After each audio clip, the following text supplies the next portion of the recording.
Proposta Pedagógica da Educação Infantil, Município de Bauru. Fundamentos Teóricos, Parte 1, páginas 64 a 66. Defendemos aqui a necessidade de um exercício de análise do conteúdo a ser ensinado como subsídio ou condição para o planejamento. É esse trabalho que permitirá ao professor definir adequadamente as estratégias ou procedimentos de ensino, selecionar os recursos necessários para que a aprendizagem se concretize e organizar a atividade da criança. Caminhando para a finalização dessa reflexão sobre o trabalho educativo, é importante lembrar que a tríade forma, conteúdo, destinatário se realiza sob condições concretas determinadas. As condições no interior das quais se processa o trabalho educativo se referem tanto a aspectos que podem ser alterados ou manejados pelo professor, como a disposição do mobiliário dentro da sala de aula, quanto aspectos postos com os quais ele tem que lidar, como o horário de funcionamento da escola, o número de crianças matriculadas na turma ou a disponibilidade de materiais pedagógicos e brinquedos. Pasqualini, 2010. Especialmente na educação infantil, as condições têm impacto sobre o comportamento das crianças e suas possibilidades de aprendizagem, de modo que o manejo possível das condições deve ser orientado pela clareza dos elementos da cultura que se pretende transmitir, conteúdo, e pelo conhecimento científico sobre quem é a criança. Quais são os pré-requisitos para a apropriação do conteúdo?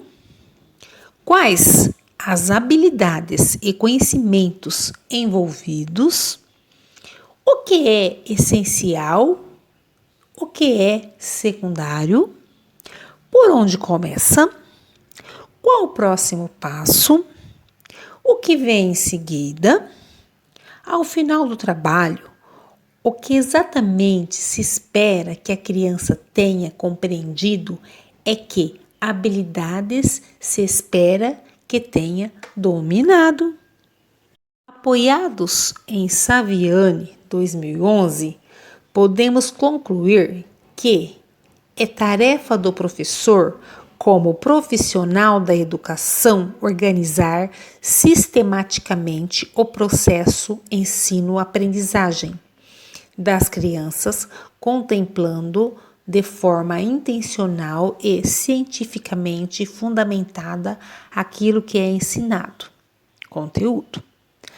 A pessoa a quem se ensina, destinatário. O modo como se ensina, forma. E as condições, espaço-temporais, físicas e sociais, sob as quais se ensina. Diante do exposto, fica claro que a pedagogia histórico-cultural compreende o professor como aquele que dirige o processo de ensino-aprendizagem, visando promover o desenvolvimento humano do aluno em suas máximas possibilidades.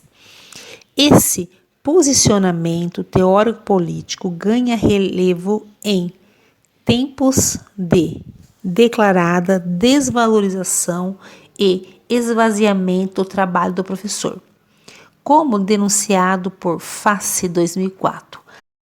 A autora evidencia que o ideário pedagógico contemporâneo é fortemente contaminado pela descaracterização do professor como um profissional que está na escola para ensinar, em nome de uma suposta centralidade da criança no processo pedagógico. Propõe-se que o professor não ensine, mas apenas acompanhe, oriente, estimule, facilite, partilhe. Arce, 2004, página 160. Considera que, com isso, o professor sofre um violento processo de descaracterização, deixando de ensinar e reduzindo sua interferência na sala de aula a uma mera participação. Em lugar do professor ensinando, são colocadas relações de escuta e reciprocidade, pois o professor não mais dirige, ele segue a criança, seus desejos, interesses e necessidades. Nessa perspectiva, o processo educativo junto à criança pequena acaba convertendo-se em mero acompanhamento do processo de desenvolvimento infantil, como se esse desenvolvimento se desse quase que espontaneamente. Trata-se de uma neutralização do desenvolvimento infantil, que ignora o papel do processo educativo na própria formação dos desejos, interesses e necessidades da criança.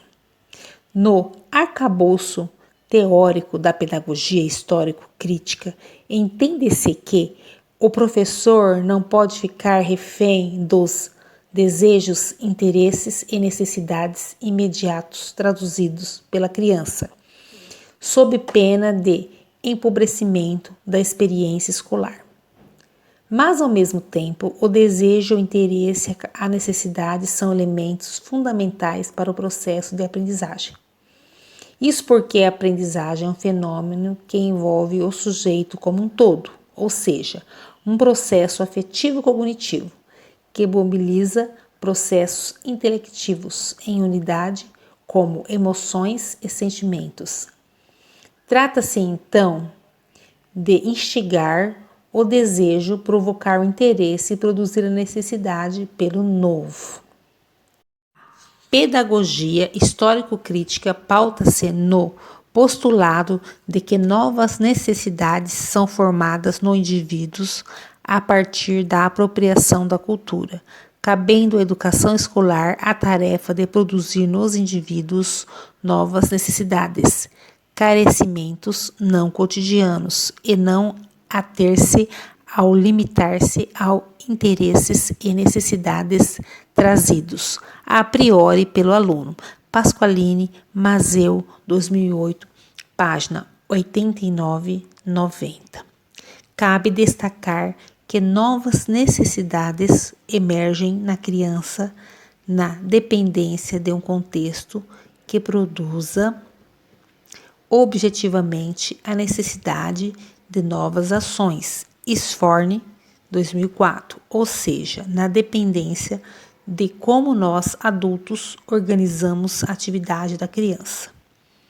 Na concepção histórico-crítica e histórico-cultural, não é possível se pensar o papel do educador como alguém que apenas estimule e acompanhe a criança em seu desenvolvimento, mas sim como aquele que ensina, entendendo o ato de ensinar como a intervenção intencional e consciente do educador, que visa garantir a apropriação do patrimônio humano genérico pela criança, promovendo assim seu desenvolvimento psíquico.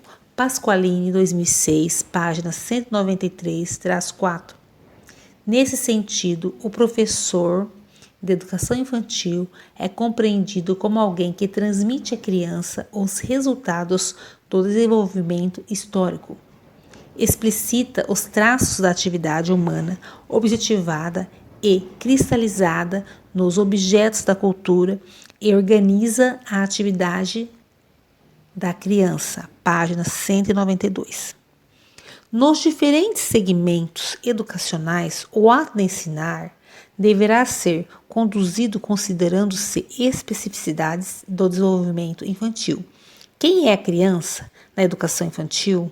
O professor deve planejar e propor atividades e orientar as ações das crianças durante sua realização, orientando o olhar da criança, chamando sua atenção para determinados aspectos da realidade que ela ainda não percebe por si, dando instruções, instigando o interesse da criança pela tarefa, oferecendo modelos, fazendo perguntas orientadoras, convidando a criança a fazer comparações, introduzindo novas ferramentas materiais e psíquicas, demandando ações cada vez mais complexas, planejando conjuntamente as ações e assim por diante.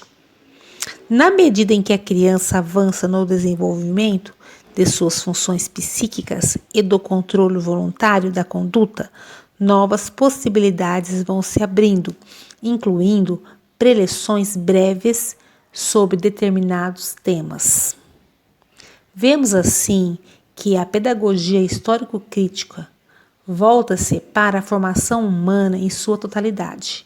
A apropriação do saber escolar não é algo restrito ao âmbito cognitivo, mas meio de desenvolvimento da consciência crítica e da personalidade dos indivíduos, visando oferecer subsídios para o trabalho educativo orientado a esse horizonte. Abordaremos nos próximos capítulos o desenvolvimento do psiquismo humano na relação com o ensino escolar e na análise histórico-cultural do problema dos períodos ou fase do desenvolvimento infantil.